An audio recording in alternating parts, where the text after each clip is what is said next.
1 minute, Prabhu. We start with Kirtan, Prabhu.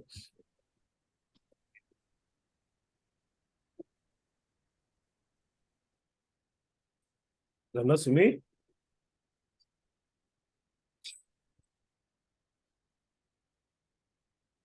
Sumedh?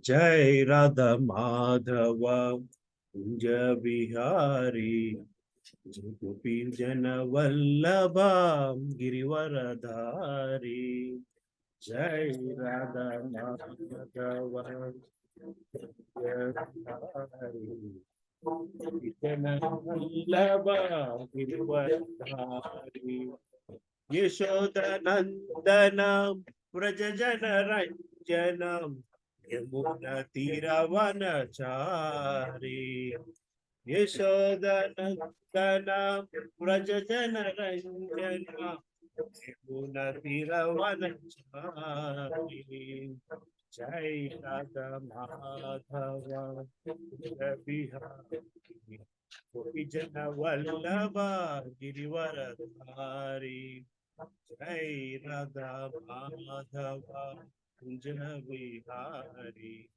Gopijana Vallabha Girivaradhari Yashodanandana Vrajajana Ranjana Yamuna Tiravanachari Yashodanandana Vrajajana Ranjana Yamuna Tiravanachari Jai Radha Madhava Kunja Bihari Vijana Vallabha Girivaradhari Jai Radha Madhava Kunja Bihari Vijana Vallabha Girivaradhari Yashodanandana Vrajajana Ranjana Unatira Vanachari Sodanandana Vrajajana Ranjana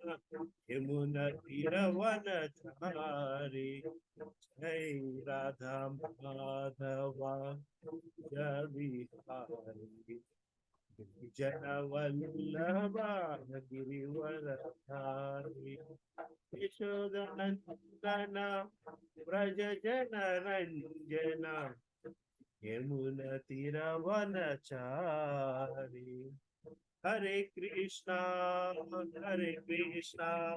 Krishna Krishna, Hare Hare, Hare Rama, Rama Rama, Hare Hare. Hare Krishna, Krishna Krishna, Hare Hare, Hare Rama, Rama Rama, Hare Hare. Krishna, Hare Krishna, Krishna Krishna, Hare Hare, Hare Rama, Rama, Hare Rama, Rama Rama, Hare Hare. Hare Krishna. Hare Krishna will start with prayers.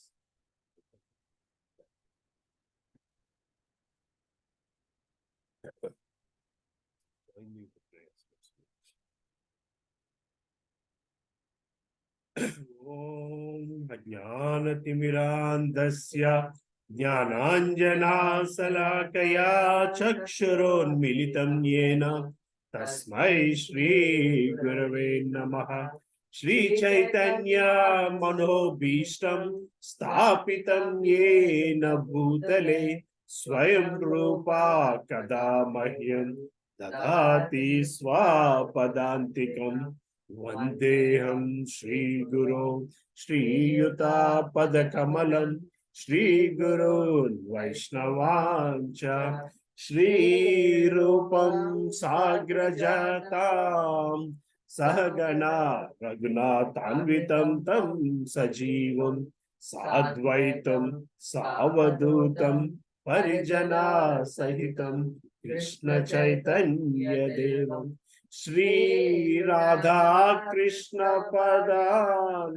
सहगणा Lalita Shri विशाखान्वितांश्च हे कृष्णा करुणा सिंधु दीनबंधो जगत्पते गोपेशा गोपिका कांता राधा कांता नमोस्तुते तप्त कांचना गौरांगी राधे वृंदावनेश्वरी वृषभानुस्तुते देवी प्रणमामि हरिप्रिये वाञ्छा कल्पतरुभ्यश्च कृपा सिन्धुभ्य एव च पतितानां पावनेभ्यो वैष्णवेभ्यो नमो नमः। जय श्री कृष्णा चैतन्य प्रभु नित्यानंद श्री अद्वैत गदाधर शिवासादि गौर भक्त वृंद हरे कृष्णा कृष्णा कृष्णा हरे हरे हरे राम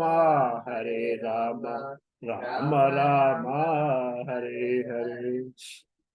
ओम नमो भगवते वासुदेवाय। ओम नमो भगवते वासुदेवाय। ओम नमो भगवते वासुदेवाय। नारायणं नमस्कृत्यं नरं चैव नरोत्तमं देवीं सरस्वतीं व्यासं ततो जयमुदीरयत्। नष्टप्रायेषु अभद्रेषु नित्यं भागवत सेवया भगवते उत्तम श्लोके भक्तिर्भवति नैष्टिकी।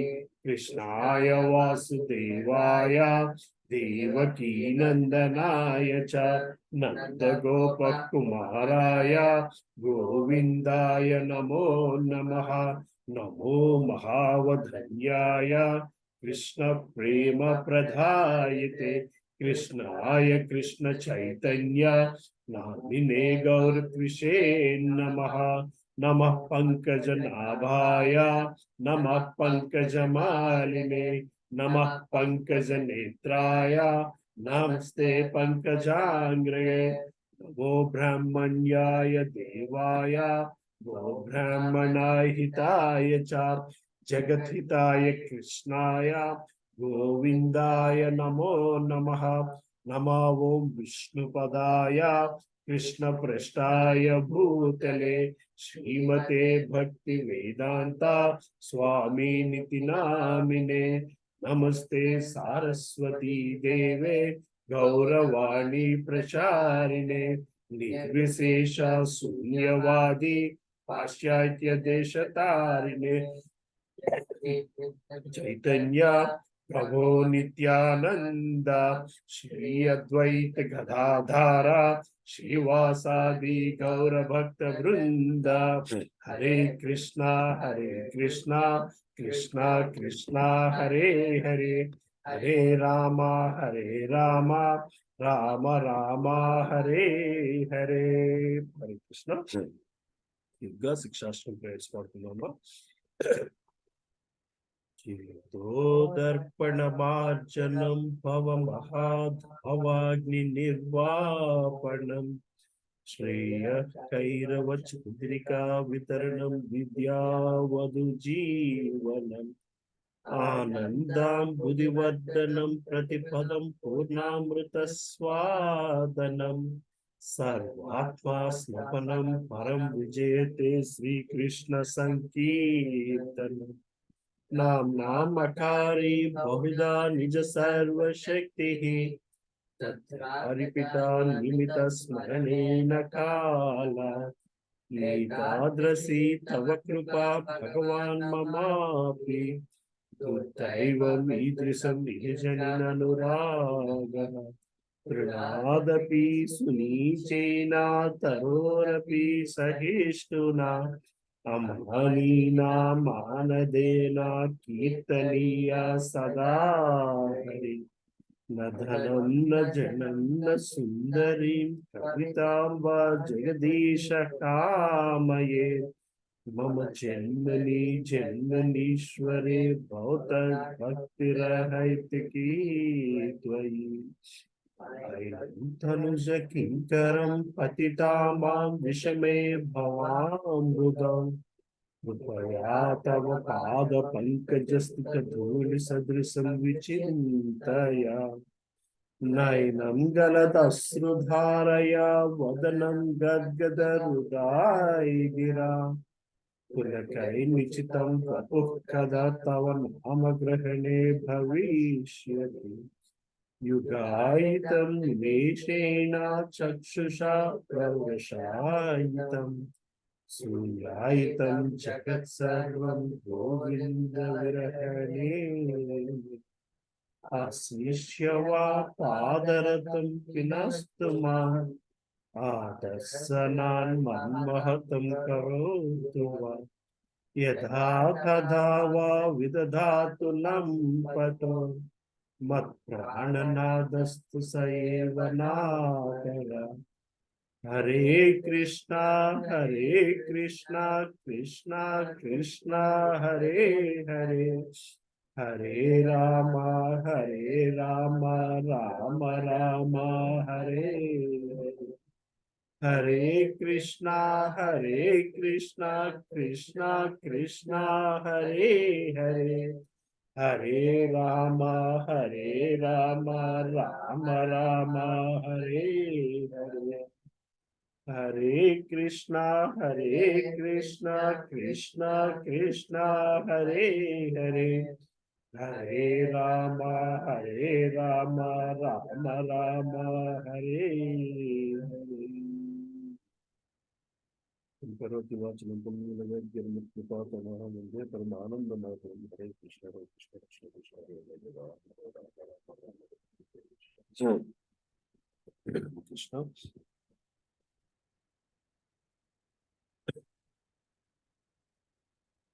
Hare Krishna, Prabhu's and Mataji's. Can you hear me okay?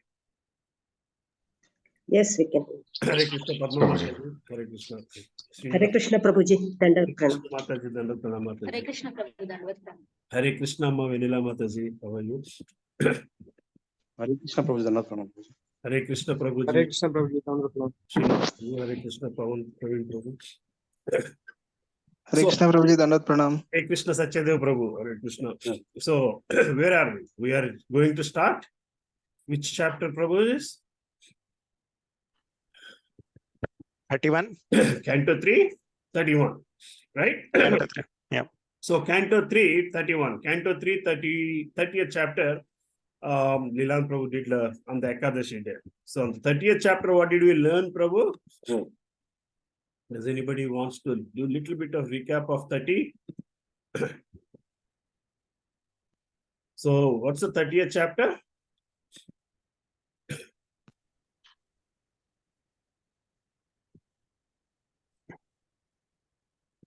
It was about the material world, material life, Prabhuji. Right.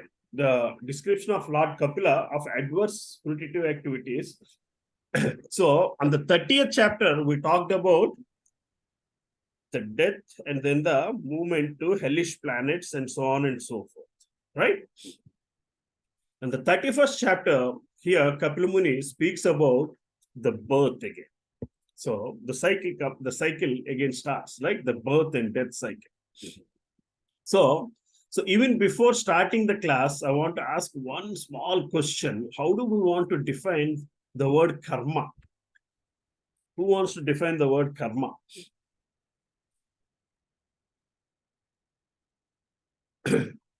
Anybody? The word, how do we define the word karma? Every action the Jiva is performing, Prabhuji. Every action Jiva is performing, okay. Is it just action? Generally, karma used in the context of reaction than action. Karma koddi jarigindi, right? It happened because of karma. So, is it about action or reaction? It is both, Prabhuji. It is both. Action and reaction. Action and reaction, it's both. So, how do we see that in the context of birth and death? Based on karma, Prabhuji, this the density is defined. Whatever we are doing, so we have to complete those reactions in the next life. In our What next we are life. doing in the previous life. So let's go back to the small definitions that we defined so far. So it is a reaction to actions. It is the action itself, right? So birth is actually the point where the reaction is starting, right? So how do we consider that? Birth is the starting point where the reactions have started to act on us. Depending on the actions we have performed in the previous lives, a particular body has been given based on as a reaction of the actions we have done in the previous life, or the previous and previous lives, right? So birth is a starting point of the reaction. And when does that reaction end? The reaction ends with death, right? Just as simple as that. So based on karma, the action is starting as a birth and it's ending with the reaction. And that is when the actions are done, the actions are done, and then the death happens. But the problem is, in the process, we are doing more unnecessary actions. Yes, more actions, right, Mataji, Dipamati? So these actions are necessary actions and unnecessary actions. No, based on karma, certain things are being imposed on us, but how we are reacting to them are resulting in actions. Those actions are resulting in another reaction. That's making you to take another birth again. That's how the birth life cycle, the cycle of birth and death is happening.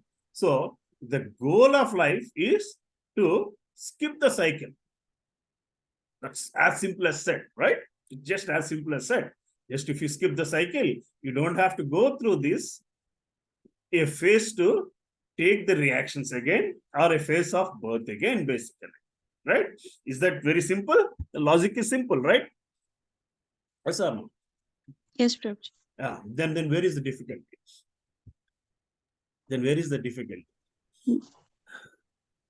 Difficulty is in performing actions which are creating reactions. If we perform actions which don't create reactions, then there is no birth again. If you don't perform any actions, actually, if you don't perform any actions, then why do we? So basically, if you don't perform any actions, just let the world act on you based on your karma. That's what you are reacting to. See, that's what you are actually, what do you call it, burning it, basically, going through it. The only way karma we can get out of karma is by burning it or by the mercy of God, right? That's what we said most of the times in Bhagavad Gita. We discussed that the karma, the one can get out of the karma cycle only by two things. One is by going through it, thus burning it, or by mercy of God. When the mercy of God, with the mercy of God, the karmic reaction can be minimized, but it cannot be 100% removed. That's what we studied in Bhagavad Gita many of times. So not performing actions is the one way of not getting into this karma, right?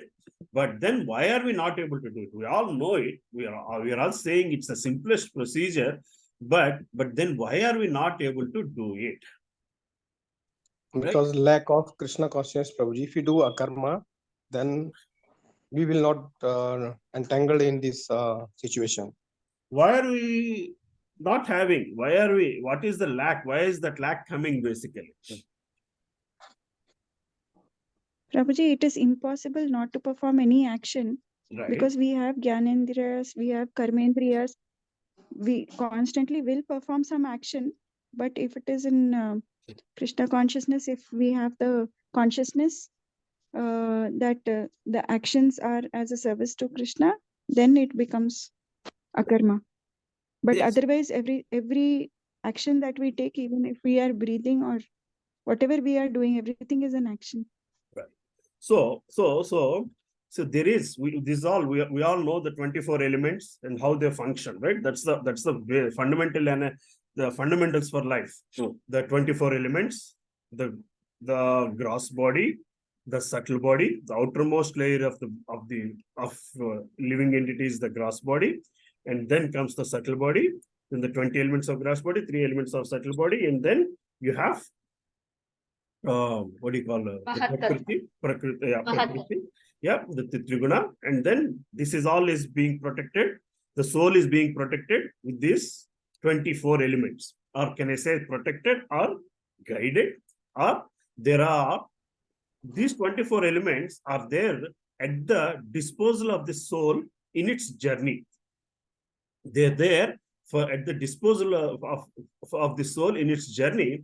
So, as Mataji said, the 5 elements, the outermost elements, the Panch Indriya, the element to touch, the element to smell, the element to watch, the element to hear, the element to taste. So, each of those elements were given with a purpose. We're talking about the entire most external layer of the gross body. Each of those elements is given with a purpose, and misuse of it, the word I'm using, the misuse, what is the right use and then what is misuse? Then we'll define a little bit later. The misuse of it will result in karma. The misuse of it will result in karma. The use of it will result in karma. Let's put it that way, not in misuse of. The use of it will result in karma. The misuse of it will result in a karma that is bound. Sorry, I think I lost the connection for a minute. Now am I back? Yes, Prabhuji. Okay. So the use of it will result in karma. The misuse of it will put you back in the cycle of birth and death, right? So what is use? What is misuse? What is use? What is misuse? That discrimination is coming from the subtle body.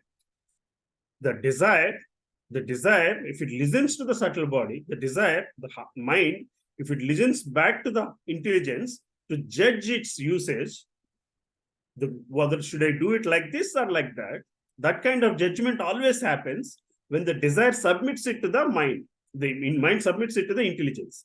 The intelligence that has to be driven by the jnana, the knowledge, right? When the intelligence is driven by that knowledge, it helps you use the other 20 elements in the right path, a path that will not result in birth again. It will not doing actions that will not result in getting into the cycle of birth again, right? But when the mind does not submit that to the intelligence and it acts towards the subtle body, so towards the gross body, and the dictation done by the gross body, then you are resulting into a karma that is putting you back in the cycle of life and death, right? It's as simple as that, right?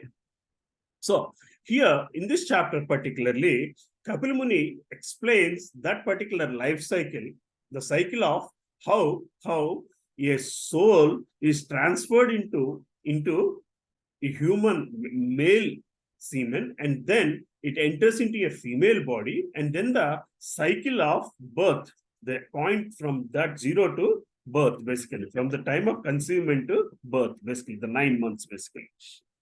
So here, Kapil Muni starts with shloka saying, this is true for all living entities, but as for the conversation, he's giving the human life. There are reasons why human life is better than other lives, right? Why human life is considered better than other living entities' lives? Because it can be guided by intelligence. It can be guided by the intelligence. It has the discriminatory power, vichakshana jnana, right? Human intelligence has the ability to think, ask, and get to this knowledge and use this knowledge in the right way. What is the right way? A way in which you don't have to take birth again. That's the free will.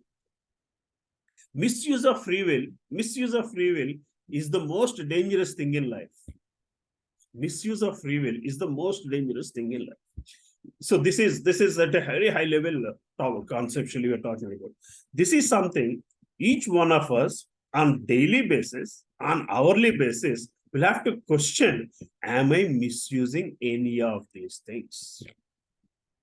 Am I listening to my heart, my mind, or am I submitting it to intelligence and let the intelligence drive what I'm supposed to do, what I'm supposed to eat, what I'm supposed to smell, what am I supposed to touch with proper knowledge of. If we start questioning this at every stage in our life, then there will be no problem. There will be no reason to make the actions that will result in karma. Agree? So far, you agree, Prabhuji and Mataji? Any controversy, any discussion? No, Prabhu, we are good. You're good, right? Yes, Prabhu. So this chapter should help us. This chapter should help us that cycle of birth and the reasons why we tend to misuse. The reasons why we tend to misuse, or the reasons why we tend to submit ourselves to the indriyas more than the intelligence. More and more in this yuga, in Kali Yuga, it is a lot more difficult to listen to intelligence compared to listening to the 5 elements or the 20 elements, basically. So that's the reason why we need to study this as much as possible, just to stick to that path of actions that will not result in life again. Krishna. With that said, we'll go through not all shlokas, at least few shlokas, right?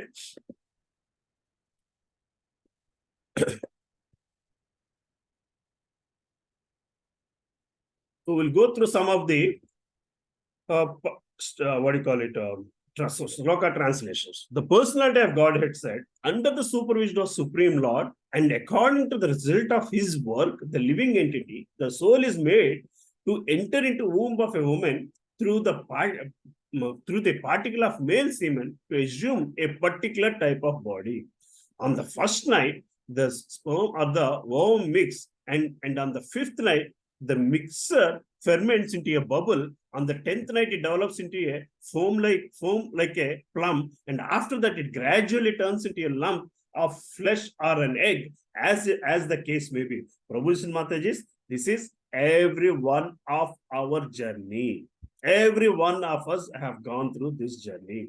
In the course of a month, the head is formed, and at the end of the month, at the end of 2 months, the hands, feet, and other limbs take shape. By the end of 3 months, the nails, fingers, toes, body, hair, bones, skin appear, as do the organ of generation and other apparatus in the body, namely the eyes, nostrils, ear, mouth, and anus. See, here in the translation, Prabhupada is saying there are other apertures of the body. So these are all different instruments we have in our body, right? To fulfill the requirements of the body, not to fulfill the pleasures of the body, right?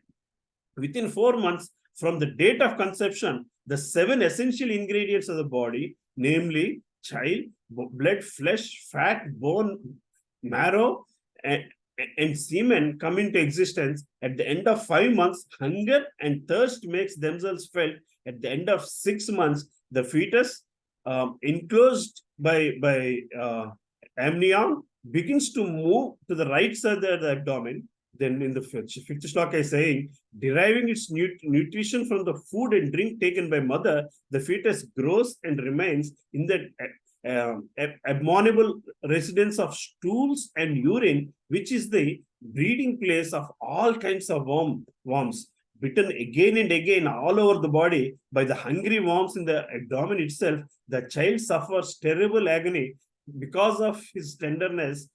He thus becomes unconscious moment after moment because of his terrible condition. So most of the people actually must have experienced when pregnant women in the 6th month, 7th month, you'll see they can feel the baby movements, baby hitting from inside. Probably this is the suffering. Basically, we all take pleasure in it. Mothers take pleasure in it. Fathers take pleasure in it, seeing the movement inside the body. But the kind of suffering the body is going through is defined. Moving to the mothers eating bitter, pungent foodstuffs or food which is too salty or too sour, the body of the child incessantly suffers pains which are almost intolerable. Placed within the amnion and covered outside by the intestines, the child remains lying on the side of the abdomen his head turned towards his belly, and his back and neck arched like a bow. The child thus remains just like a bird in a cage without freedom of movement. At that time, if the child is fortunate, he can remember all the troubles of his past 100 births, and he grieves wretchedly. What is the possibility of peace of mind in that condition? So this is when the starting of a human being able to remember what has happened to him in his previous birth. After birth, the child may forget about the different difficulties of his past life, but when we are grown up, we all can at least understand the grievances, tortures undergone at birth and death by reading the other scriptures like Srimad Bhagavatam. If we do not believe in the scriptures, that's a different question. But if we have faith in the authority of such scriptures, then we must prepare for our freedom in our next life, in the next life. That is possible in this human form of life. One who does not take heed of these indications of suffering in human existence is said to be undoubtedly committing suicide. So committing suicide, this is the definition of suicide. If you're not taking life seriously, it's as good as suiciding ourselves. Suiciding means bringing everything to a stop, just making your life of no use. It is said that this human form of life is only means of crossing over the nescience of Maya or the material existence.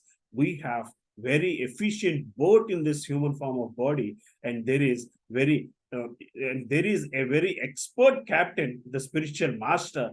The scriptural injunctions are like favorable winds. If we do not cross over the ocean of the nescience of material existence, in spite of all these facilities, then certainly we are all intentionally committing suicide.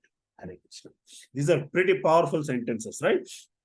So every action that if we are doing is, if it is not helping in the direction of to a point where we do not have to take birth, then which means it is suicide. It is as good as committing suicide, right? So this is what that kind of thought process starts in human body from the point of before the 9th month, when the mind has developed inside human body, then that is when this started, right?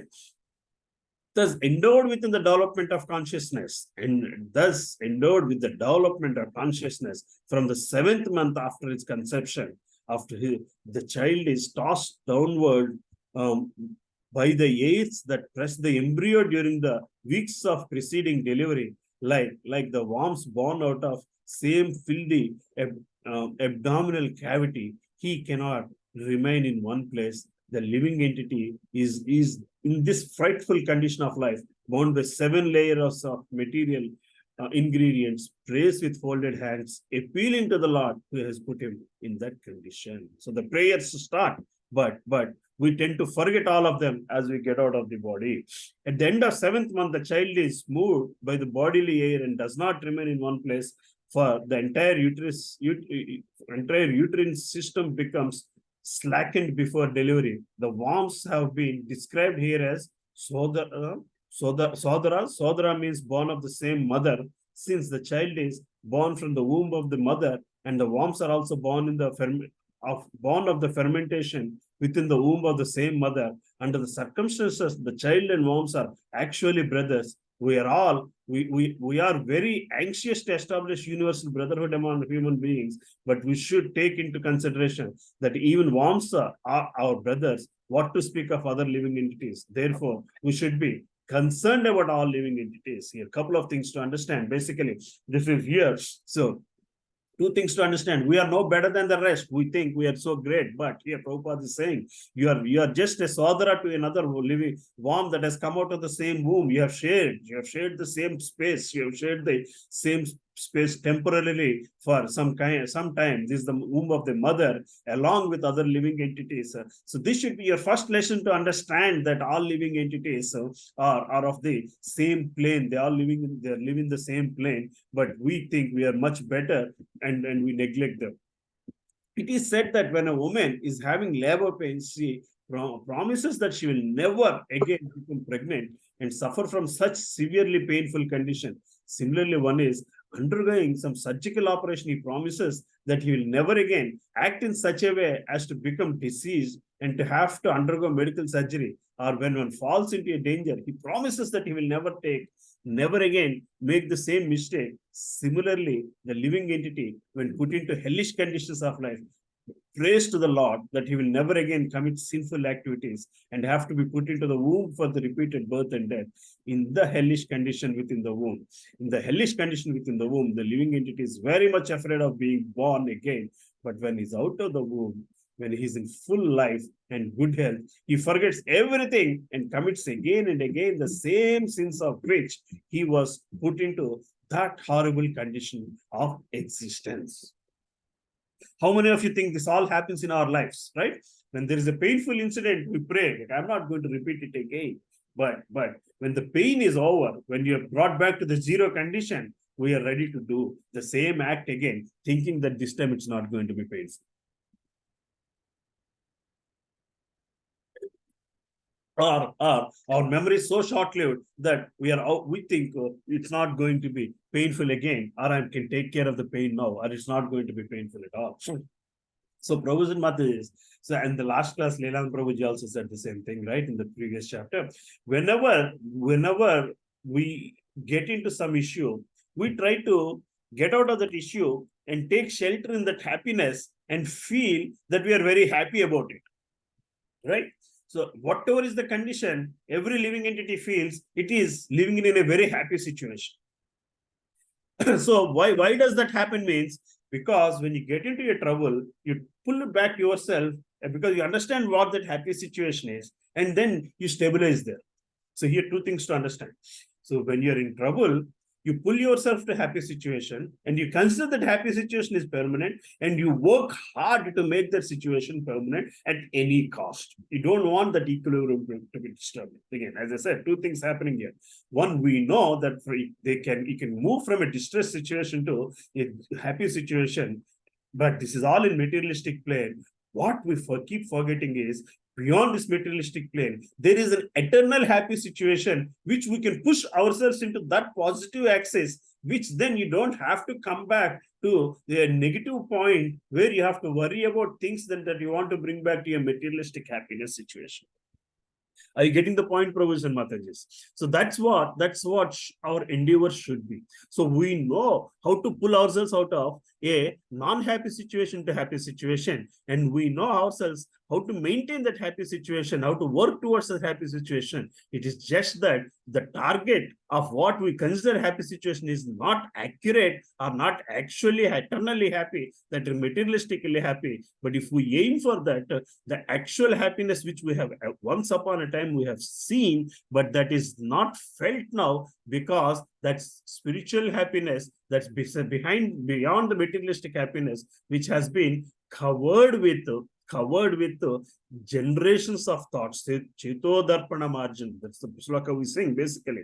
If we can remove that layer by layer, we will rediscover that spiritual happiness, yet living in materialistic world. And once you have seen that taste of it, then you don't have to worry about being happy in the materialistic world for materialistic reasons. And that thought process actually starts before you have actually come out of mother's womb, right? This is what is happening at the month of 7 is what Kapila Muni is saying.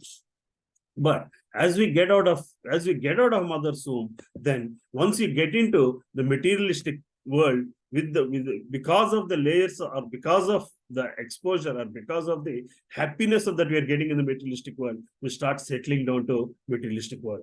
The living entity in this frightful condition of life, bound by 7 layers of material ingredients, prays with folded hands, appealing to the Lord who has put him in that condition. Number 12 sloka. The human soul says, I take shelter of the lotus feet of the Supreme Personality of God, who appears in his various eternal forms and walks on the surface of the world. I take shelter of him only because he can give me relief from all fear, and from him I have received this condition of life, which is just befitting my impious activities. So here, the soul in its tiny body is acknowledging God. Oh God, He's recognizing God and acknowledging and telling him, praying him, saying, God, I understand the purpose of my existence. God, I understand the opportunity I was given. It's a combination of out of thousands and hundreds of souls in each of the sperm, that one soul has that opportunity. One soul has that opportunity to turn into human body. And that's where we all are indebted to the parents, because that their activity has resulted in giving us this body. And in the body, this is what we are praying before even birth. We are praying to the God, saying him, like, you have come here in many times, you have walked on the surface of the world. Please help me take shelter of you. That only can put me into a condition which will not result in a cycle of birth and death again. I, the pure soul, appearing now bound by my activities, I'm lying in the womb of my mother. By the arrangement of Maya, I offer my respectful obeisances unto him, who is also here with me, but who is unaffected and challengeless. He is unlimited, but he's perceived in the repentant heart. He's perceived in the repentant heart. To him I offer my respectful obeisances. Oh my God. So, right, this is where he's praying and he's offering his obeisances. Sorry. So, Hare Krishna, somebody can help me read this purport, Prabhu? Hare Krishna. Prabhu. Hare Krishna. Please go ahead. Yes, Prabhu. Purport. As stated in the previous verse, the Jiva soul says, I take shelter of the Supreme Lord. Therefore, constitutionally, the Jiva soul is the subordinate servitor of the Supreme Soul, the personality of Godhead. Both the Supreme Soul and the Jiva soul are sitting in the same body, as confirmed in the Upanishad. They are sitting as friends, but one is suffering and the other is aloof from suffering.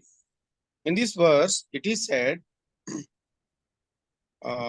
Vishuddhan Avekaram Akhanda Bodham. The super soul is always sitting apart from all contamination. The living entity is contaminated and suffering because he has material body.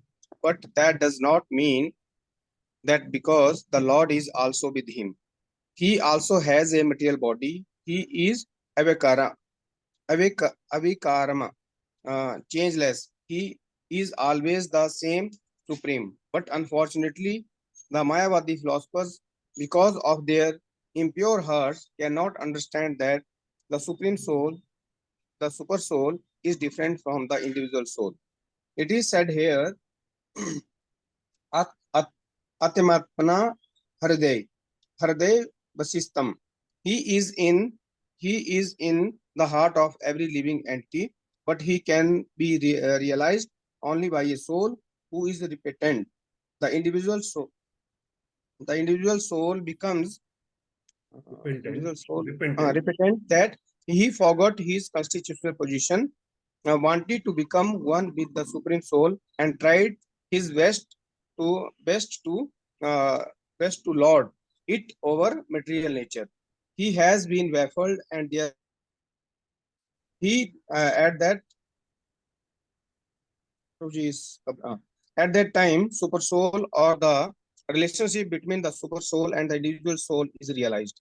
As it is confirmed in Bhagavad Gita, after many words, the knowledge comes to the conditional soul that Vasudeva is great, he is master, and he is Lord. The individual soul is the servant, and therefore he surrenders unto him. At that time, he becomes a Mahatma, a great soul, a great great soul. Therefore, a fortunate living being who comes to the understanding even within the womb of his mother has his liberation assured. Hare Krishna.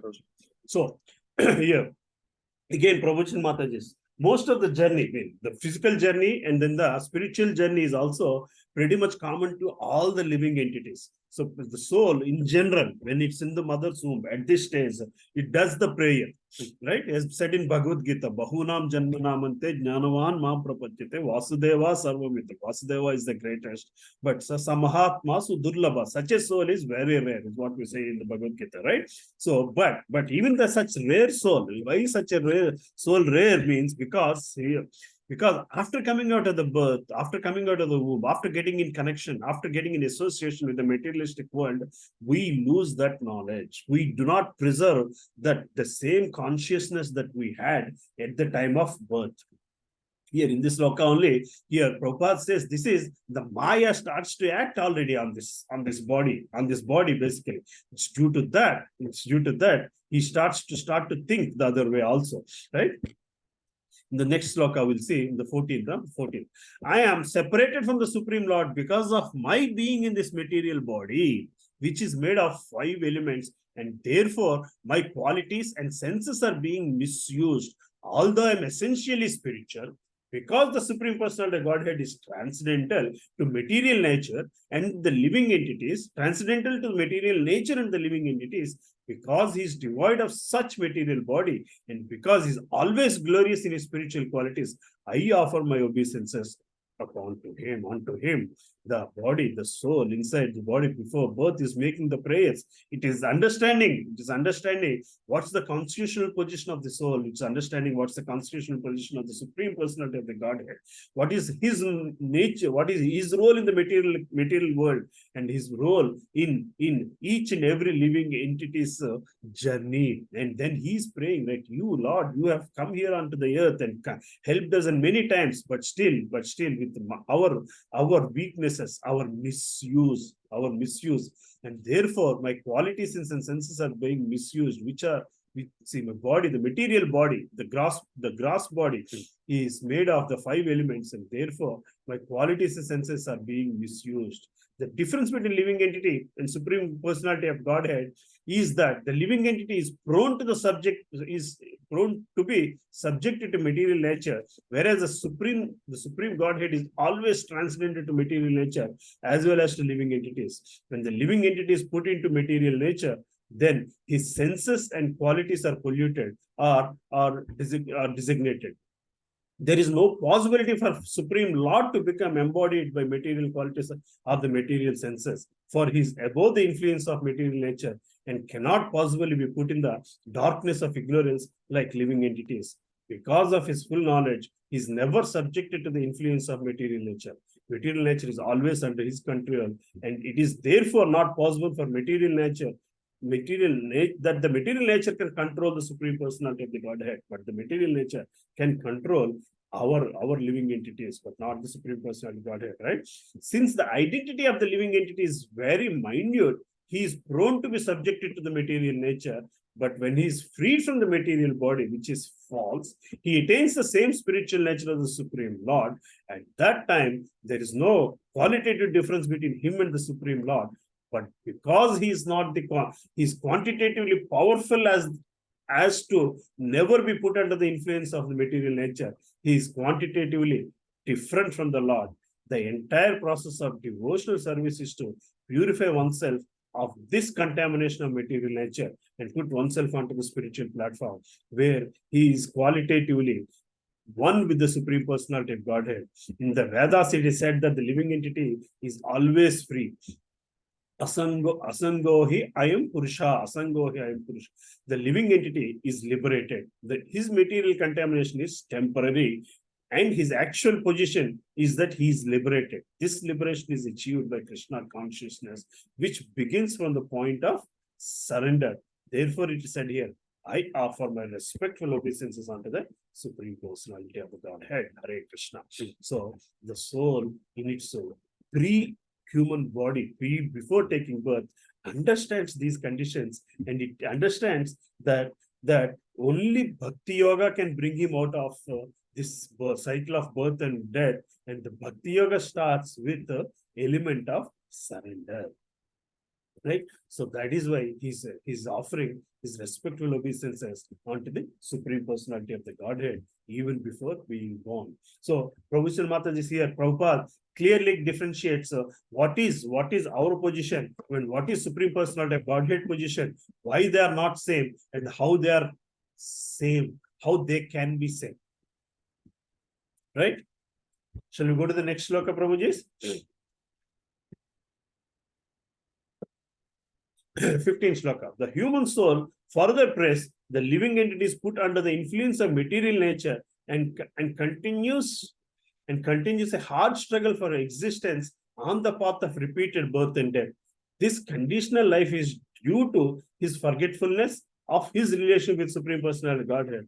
Therefore, without the Lord's mercy, how can he again engage in transcendental loving service of the Lord? Hare Krishna. So, somebody, this will skip this particular purport. Again, here again, Prabhupada talks about Mayavada philosophy, but one should understand that he should acknowledge what is constitutional position, why he's missing that position, because he's getting himself entangled into the materialistic nature, and the only way to get out of it is by surrender, and just not by surrender, but that should result in that establishing a relationship with the Supreme Personality of Godhead, and that will happen only by the mercy of the God. Without the mercy of God, that cannot happen, and that has to happen. That happens because of the unconditional mercy of God. Right? So 16th sloka, let's go into that. No one other than the Supreme Personality of Godhead as the localized Paramatma, the partial representation of the Lord, is directing all inanimate and animate objects. He is present in the three phases of time, past, present, and future. Therefore, the conditioned soul is engaged in different activities by his direction. And in order to get free from the threefold miseries of the conditioned life, we have to surrender unto him only.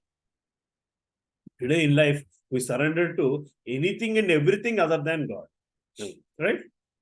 We are ready to surrender to the higher authorities. We are ready to surrender to the parents, ready to surrender to the spouses, ready to surrender to the kids and grandkids, but not to God.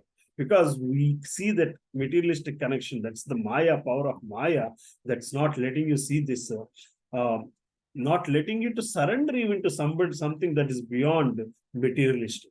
Once that surrender starts, once that surrender can happen, that will happen only when we understand our constitutional position. And to understand that constitutional position, we have to go through this scriptural knowledge. Once when you go to this scriptural knowledge and we put our trust in it, we start to surrender. Once we start to surrender, then it is with the mercy of Supreme Personality of Godhead, we start to disengage, or we start to recognize what is Maya and what is not. Again, on Prabhupada Mataji's, there's no point in mistaking what is Maya and what is not Maya. That is the biggest problem we have in our lives. We think this is not Maya because I understand what Maya is, but this is not Maya.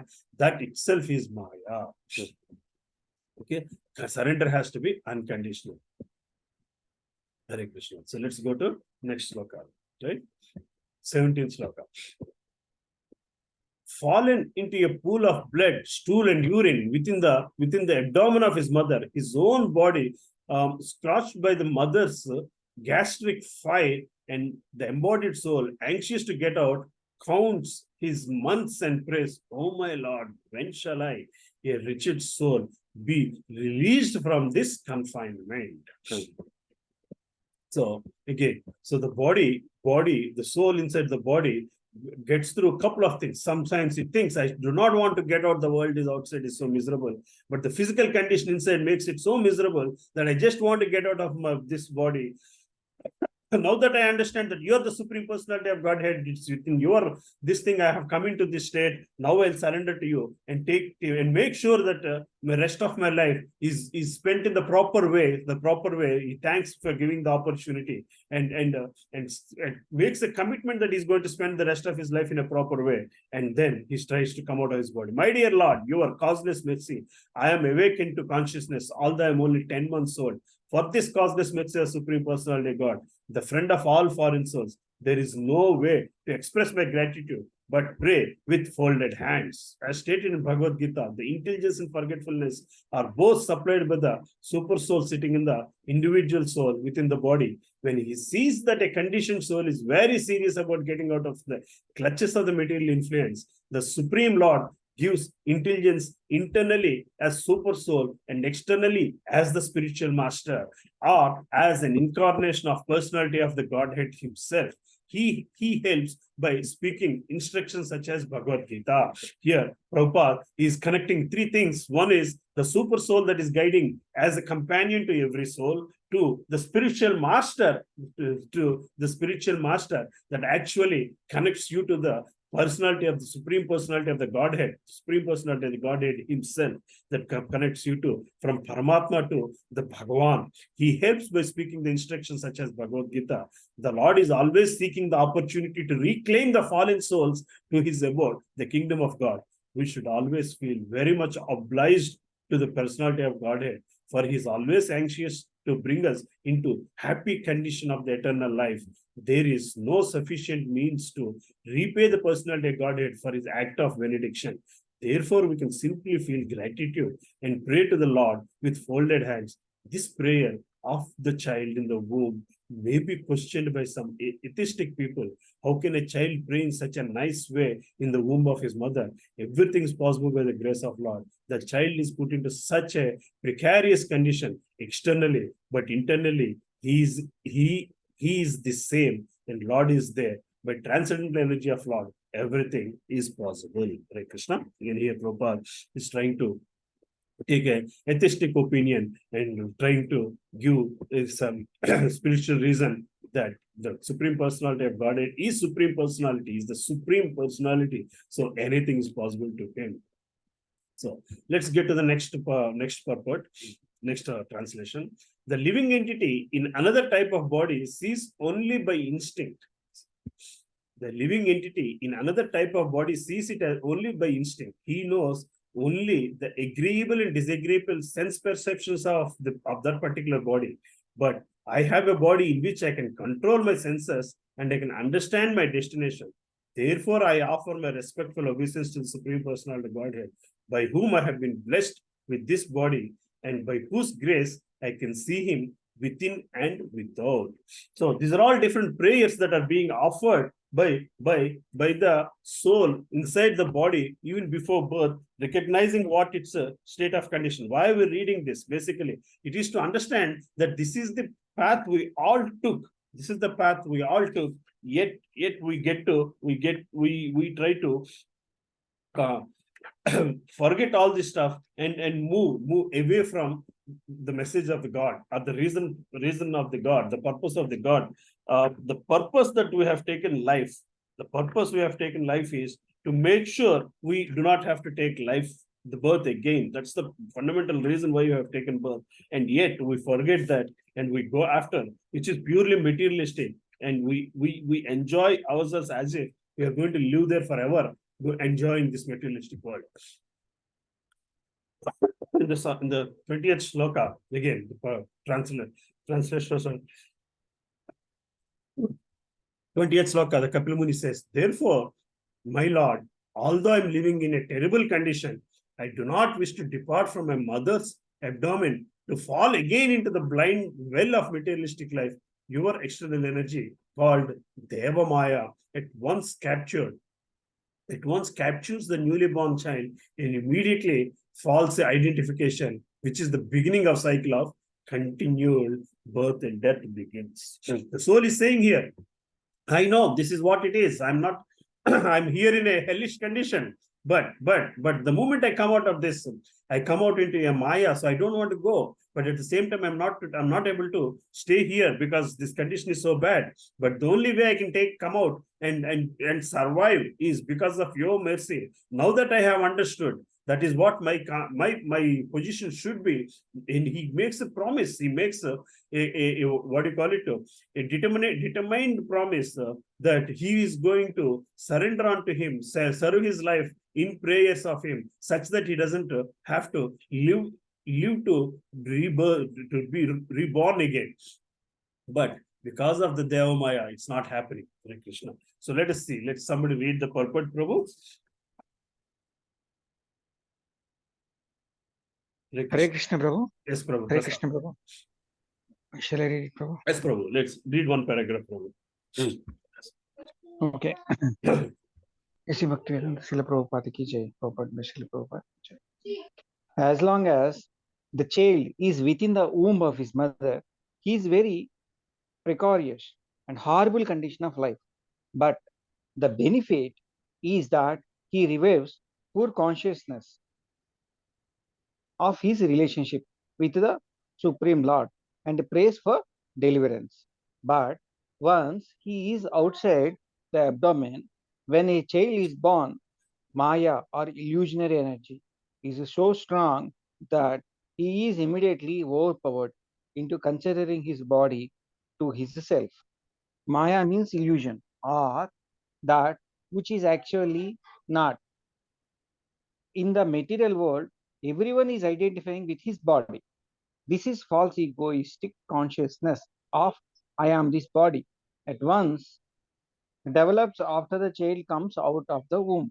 The mother and other relatives are awaiting the child, and as soon as he is born, the mother feeds him and everyone takes care of him.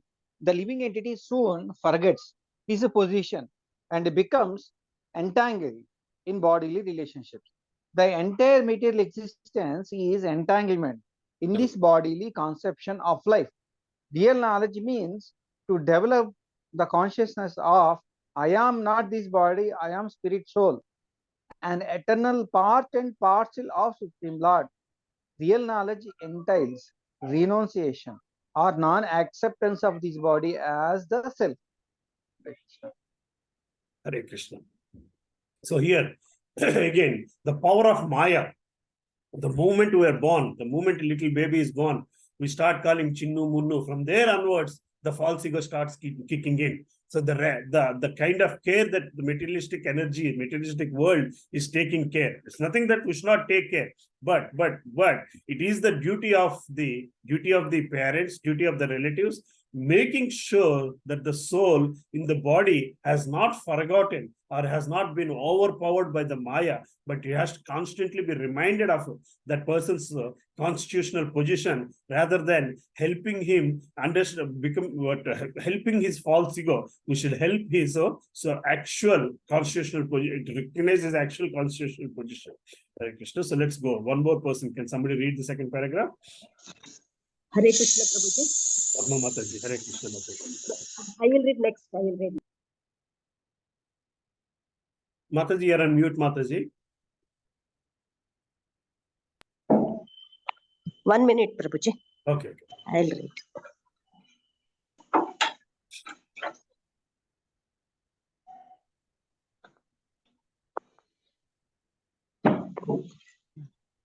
Sorry for the disturbance. That's okay. By the influence of Maya, the external energy, one forgets everything just after birth.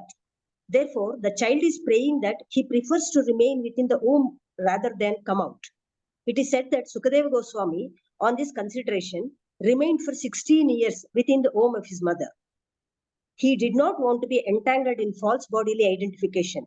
After cultivating such knowledge within the womb of his mother, he came out at the end of 16 years and immediately left home so that he might not be captured by the influence of Maya. The influence of Maya is also explained in Bhagavad Gita as insurmountable. But insurmountable Maya can be overcome simply by Krishna consciousness. That is also confirmed in Bhagavad Gita 7.14. Mameva ye prapadyante Maya metam tarantite. Whoever surrenders unto the lotus feet of Krishna can get out of this false conception of life. By the influence of Maya only, one forgets his eternal relationship with Krishna and identifies himself with his body and the byproducts of the body, namely wife, children, society, friendship, and love. Thus, he becomes a victim of the influence of Maya, and his materialistic life of continued birth and death becomes still more stringent. Hare Krishna. Hare Krishna Mataji. So here, Prabhupada gives us the example of Sukadeva Goswami, how he understood this. Each one of us understands, but I guess our consciousness is not as great as Sukadeva Goswami's consciousness that we have the choice of staying where you are, but we are eager to come out of the womb basically, and then get entangled in the materialistic Maya, basically, right? This is what here Srila Prabhupada is explaining in his purport for us. So thus we become a victim of influence of Maya, and it is materialistic life of continued birth and death becomes still more stringent. This, unless we get out of the cycle, otherwise you're falling into a downward spiral, right? Therefore, without being agitated anymore, I shall deliver myself from the darkness of nescience with the help of my friend, clear consciousness. Simply by keeping the lotus feet of Lord Vishnu in my mind, I shall be saved from entering into the wombs of many mothers for repeated birth and death. See, this is the promise. This is the promise we all made.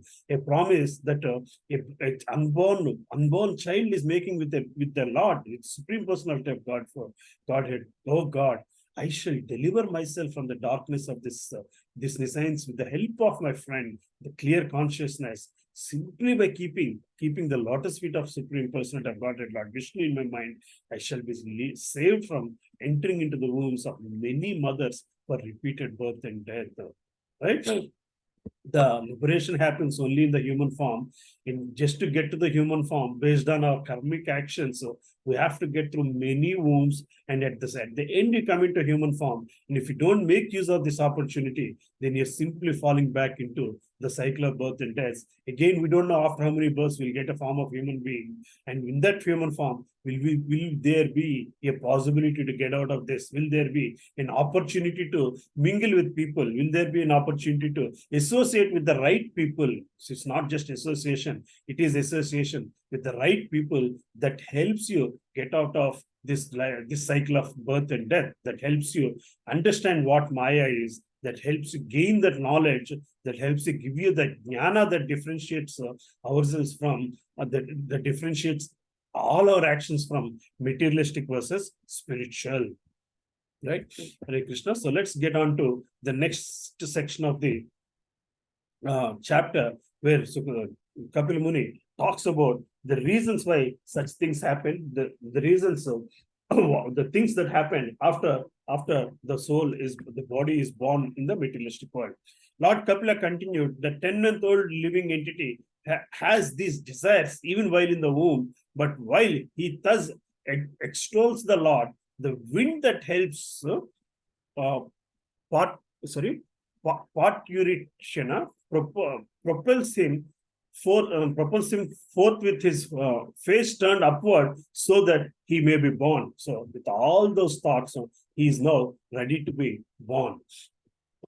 Kapil Muni is further saying, pushed downwards of all of a sudden by the wind, the child comes out with great trouble, head downwards, breathless and deprived of memory due to severe agony. The agony of birth is so, see, that shock, or the whole instant, the process is so painful, is so troublesome. It is so much anxious. In that anxiousness, the born child forgets all the nice promises he made to the God. Right? The word Kracharena means with great difficulty. When the child comes out of the abdomen through the narrow passage, due to the pressure, the breathing system completely stops, and due to agony, the child loses his memory. Sometimes the trouble is so severe, the child comes out dead or almost dead. One can imagine what the pangs of birth are like.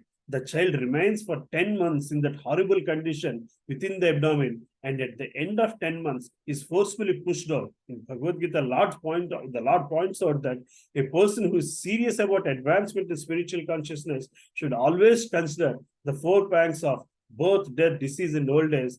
The materialist advances in many ways, but is unable to stop these 4 principles of suffering inherent in material existence. Right?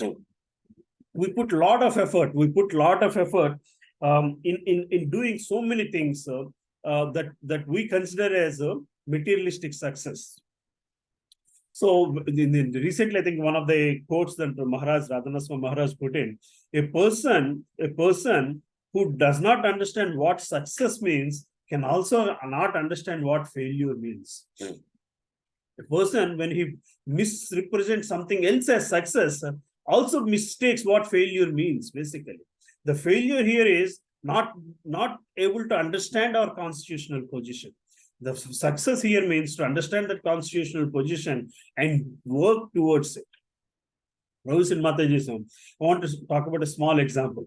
So when I came back here about 9 years ago, in first 3-4 months, I met one person. A person, so probably in those days he was in his 50s, 55, 56, something like that. He's retired then. He's a successful businessman in solar industry, but he took retirement. I went to meet him and we had a lot of nice conversation. And I took a lot of this thing from him. Like, I considered looking at his background and all, I took a lot of inspiration from him. He was so successful in life that, in his business, and now he's spending like semi-retired life and all that, perfectly fine. So bottom line is the conversation, I took so much, inspiration from him and how I should run a small place or be a manager or how to run a company and all those things. But last week somebody called me and told me that person discovered that he had a cancer. It was 4th stage and he did not have much time after that and he left his body. The bottom line is all that success, all that admiration, all that this thing is just vanished instantly. The person does not exist anymore. Then all the success story that I put, he's personified in that body is just like that smash. In a split second, it became nothing. Basically, he's turned into ashes. And see what I'm trying to say is what we consider materialistic success will just turn into ashes just like that. When you compare people, in everybody's life, this happens. You see every day, believe me, every week you hear at least 1 or 2 deaths, basically, right? And the same time, now and then you also hear how gracefully a devotee is dying, how gracefully a devotee is leaving his body. There is such a contrast between these two things, such vast difference between these two things. And at that point of time, the devotee, when a devotee gracefully exits his body, we are not talking about his materialistic success at all, because he never took pride in it. He never took attachment to that materialistic success, basically. So because we consider him, he had such a graceful exit as a devotee, because that is what he is, and that is what he endeavored for. That is what he wanted to be as his success story. That is what he wanted his success to be, basically, right? But then the person whom we see, the materialistically successful people, they die just like that. When we realize the comments we see in those days, talent wasted, lost talent, such a big loss to cricket world. When a big cricketer dies, such a big loss to cricket world. But when a devotee dies, we say he has reached his next abode. He is now in the Golok.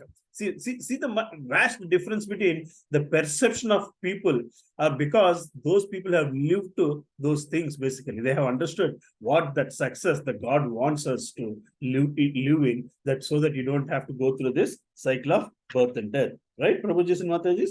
Let's get to the 24th chapter and 24th shloka. Again, we are still in the position of where the reaction of the newly born baby. The child thus falls on the ground, smeared with stool and blood, and plays just like a worm germinated from the stool. He loses his superior knowledge, and he cries under the spell of Maya. So the spell of Maya has started. And when will it will end? It will reignite. The spell of Maya will be ending by association, by when he meets the right guru, or somebody prays for him that he has to get out of this Maya. After coming out of the abdomen, the child is given to the care of the persons who are unable to understand what he wants, and thus he is nursed by such persons, unable to refuse whatever is given to him, he falls into undesirable circumstances. Now, the little baby has a lot of desires inside, but is not in a position to talk. Is not in a position to express. We see people, elderly people in our houses, after an age, they have thoughts, they cannot speak. Their ears are not working properly, the eyes are not working properly, they want to say something, they cannot write, they cannot speak. It's the same kind of state. You can imagine that the little baby, we keep thinking he does not know anything, that's why he's not speaking. No, he knows everything, but he's not in a point to express it. Basically, people around him are misunderstanding, people around him are defining what they think he thinks, what they think he wants. They're all defining what he thinks. They're all defining what he wants. And that's how the illusion of Maya starts. Within the abdomen of the mother, the nourishment of the child was being carried by nature's own arrangement. The atmosphere within the abdomen was not at all pleasing. But as far as the child's feeding was concerned, it was being properly done by the law of nature. But upon coming out of the abdomen, the child falls into a different atmosphere. He wants to eat one thing, but something else is given to him because no one knows his actual demand, and he cannot refuse the undesirables given to him. Sometimes the child cries for mother's breast, but because of the nurse thinks that it is due to pain within the stomach that is crying, she supplies him some bitter medicine. The child does not want it, but he cannot refuse it. He's put in very awkward circumstances, and the suffering continues. The suffering of the little child is being said here. See, Prabhuji and Matajis, we all come into circumstances where we have to take care of little children, but that little child is actually going to be happy. When little child is actually going to be happy when we serve him, not with medicine, not with milk, but by serving him the same milk and medicine, but with God consciousness. What he's looking for is the consciousness that he has spent in those last few months of the womb, inside the womb, has to be nourished after he comes out of the womb. If he's not nourished with that same consciousness, then we are helping him to lose the game. Right, Prabhuji and Matajis? Shall we continue? Hare Krishna. Any questions? Yes, Prabhu, we are good, Prabhu. Very good. So, 26th shloka. Again, I'm spending more time just reading the translation, Prabhu. So we wanted to complete 43, 48, I think, shlokas, and probably one or two deep dive into the purports in a couple of sections. Laid down on the foul bed, infested with sweat and germs, the poor child is incapable of scratching his body to get relief from his itching sensation, to say nothing of sitting up, standing, or even moving. So these are all the troubles so a body is going through, the sufferings that a baby is going through in its form. In his helpless condition, gnats, mosquitoes, bugs, and other germs bite the baby, whose skin is tender, just as smaller worms bite a big worm. The child, deprived of his wisdom, cries bitterly. Right? This is what you call it, killing his consciousness. In this way, the child passes through his childhood, suffering different kinds of distress, and attains boyhood. In boyhood also, he suffers pain over desires to get things he can never achieve, and thus, due to ignorance, he becomes angry and sorry. This is how the false ego, because now you're identifying yourself with the body, with the soul. The soul is being identified as the body. Now the desires of the body, the success of the body is what is going to put him in more distress, more anger, basically. With the growth of the body, the living entity, in order to vanquish his soul, increases his false prestige and anger, thereby creates enmity towards similarly lusty people. That's the competition we are talking about. People with the same kind of goals. You see it all the time in the corporate. The success is between the people of you always see, you have to beat the person who is also fighting for the same cause. That's what the Kapil Muni is saying. With the growth of the body, the living entity, in order to vanquish his soul, increases his false prestige and anger, thereby creating enmity towards similarly lusty people. Hare Krishna. This is a very powerful statement in itself, right? So we fight with the people or similar people for success only. That see again, you want to become a chess champion, and the other fellow does not play chess, and he calls you are the champion. There is no fun in it. You have to win. He has, and the other fellow also wants to win, and you have to beat him, and then the other fellow has to say he is lost, and then you feel the pride of winning the game. That's how, because that's how the lust is desiring to satisfy your false ego. By such ignorance, the living entity accepts the material body, which is made of 5 elements, as himself. With this misunderstanding, he accepts non-permanent things as his own and increases his ignorance in the darkest region. Correct. Right, Prabhuji? With this ignorance, the living entity accepts the material body. That's when the false ego starts to kick in, which is made of the 5 elements, as himself. With this misunderstanding, he does a lot of missteps, basically. He accepts the non-permanent things as his own and increases his ignorance in the darkest region.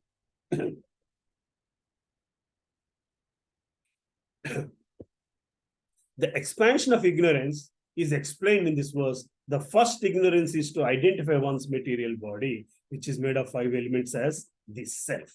The second is to accept something as one's own due to a bodily connection. In this way, ignorance expands. The living entity is eternal, but because he is accepting non-permanent things, misidentifying his interest, he is put into ignorance, and therefore he suffers material facts. Right, Professor Matajis? The more you are connected with the materialistic world, the more you have to suffer. The more you connected with yourself with the non-permanent things, the more you have to suffer. The more you connect with the non-permanent things, the more you get yourself distanced from the permanent things. Right? For the sake of the body, which is source of constant trouble to him, and which follows him, because he is bound by the ties of ignorance and fruitive activities, he performs various actions which cause him to be subjected to repeated birth and death. So what is resulting in misusing the opportunity of being born as human being is when you start identifying yourself with the 5 elements which are temporary, which are permanent, and then once you identify yourself with the 5 elements, you are going to strive for the success which is not permanent. You are going to strive for that success which is not permanent, and when that success is reached, that only solidifies your false ego even further. Right? Once you got into that cycle, then you're automatically bound to be in the cycle of birth and death. So, from the next section of the topic,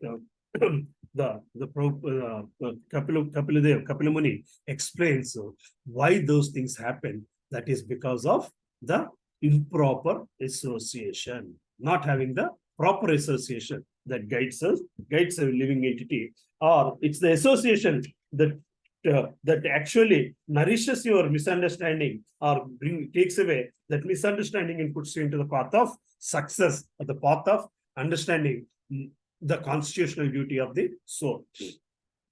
If therefore the living entity again associates with the path of unrighteousness, influenced by sensually minded people engaged in the pursuit of sexual enjoyment and gratification of the palate, he again goes to hell as before. So one of the biggest problems of wrong association is feeding the sexual desire in human being. So the next sloka talks about how one should be aware of what the opposite sex is here to offer. Provision Mathis, I'm not going to go through the purports here, but they are pretty powerful purports, and one should read those purports basically. Okay, he becomes devoid of truthfulness, cleanliness, mercy, gravity, spiritual intelligence, shyness, austerity, fame, forgiveness, control of the mind, control of the senses, fortune, and all such opportunities. So anything that is useful for progress is kept aside. Those who are too addicted to sex life cannot understand the purpose of absolute truth, nor can they be clean in their habits, nor to mention showing mercy to others. They cannot remain grave, and they have no interest in the ultimate goal of life. The ultimate goal of life is Krishna or Vishnu, But those who are addicted to sex life cannot understand that their ultimate interest is Krishna consciousness. Such people have no sense of decency, and even in public streets or public parks, they embrace each other just like cats and dogs and pass it off in the name of lovemaking. Such unfortunate creatures can never become materially prosperous. Behavior like that of cats and dogs keep them in the position of cats and dogs. They cannot improve any material condition, not to speak of becoming famous. Such foolish persons may even make a show of so-called yoga, but they're unable to control the sense of mind, which is the real purpose of yoga practice. Such people can have no opulences in their lives. In a word, they are unfortunate. They're very unfortunate. Prabhuji and Mataji, this is the only thing that today is driving the entire materialistic world. The whole capitalistic market wants to exploit the sexual desires. You see advertisements which have no connection to the person that is putting the advertisement. Why would a good-looking person is needed in your desire to buy a sofa or a chapel? But you see what I'm saying? But human tendency is to be easily attracted by the opposite sex.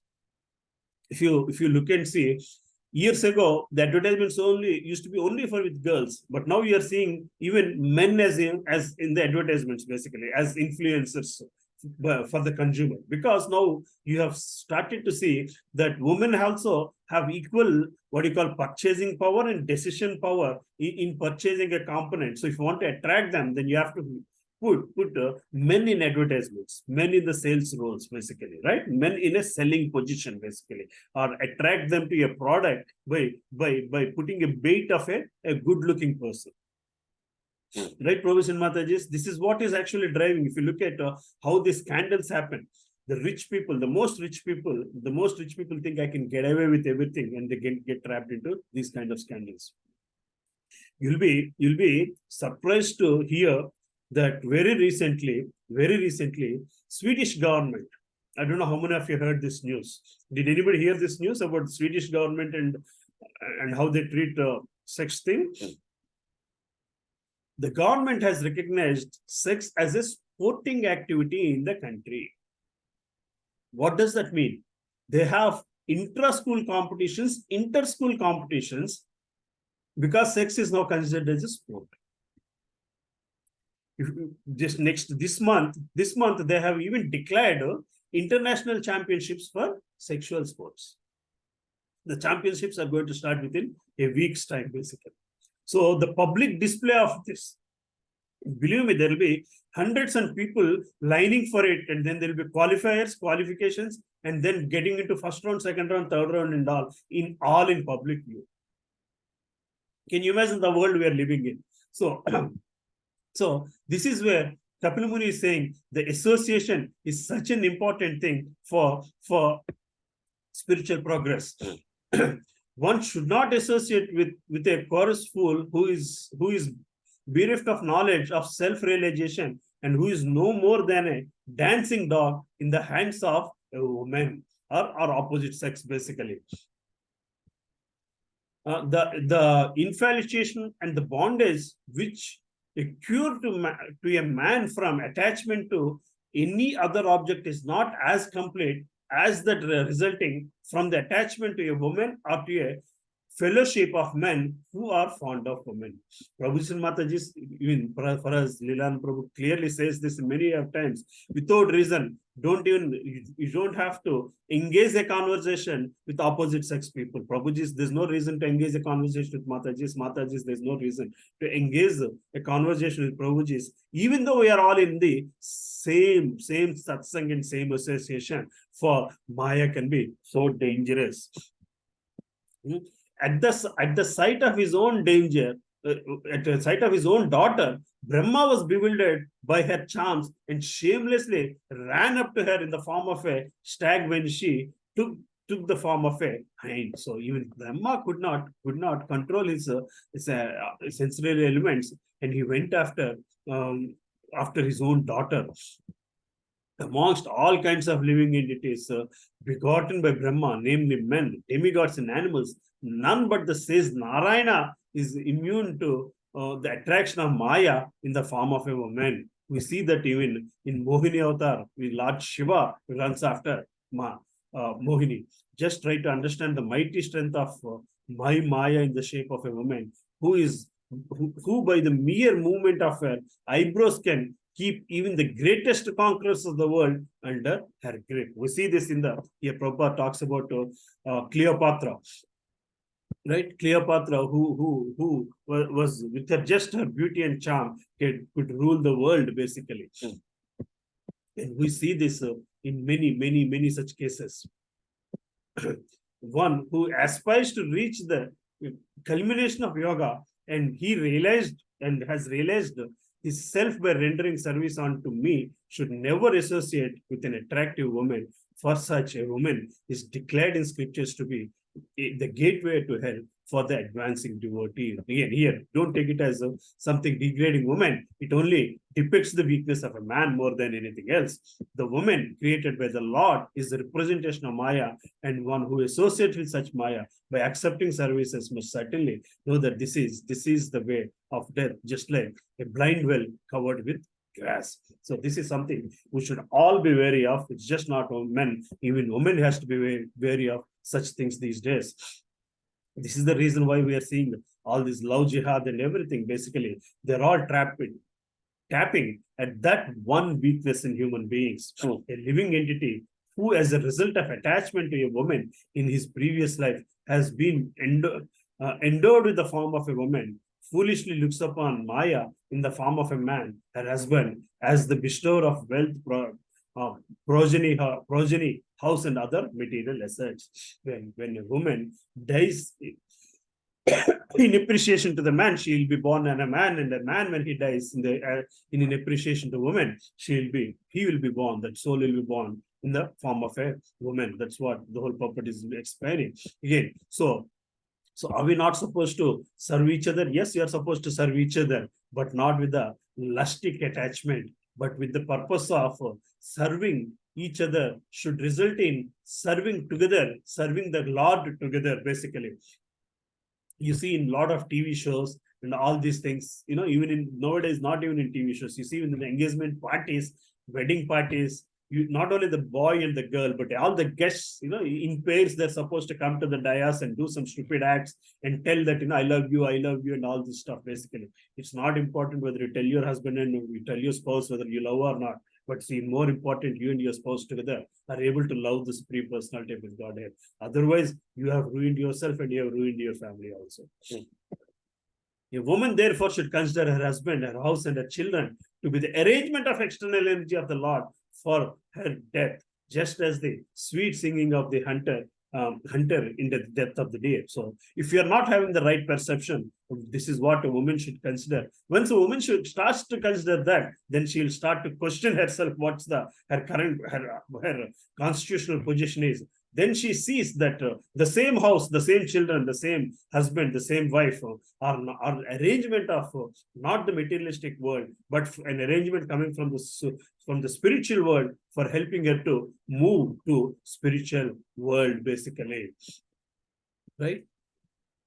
In the 43rd sloka, due to his particular type of body, the materialistic living entity wanders from one planet to another, following fruitive activities. In this way, he involves himself in fruitive activities and enjoys the result incessantly.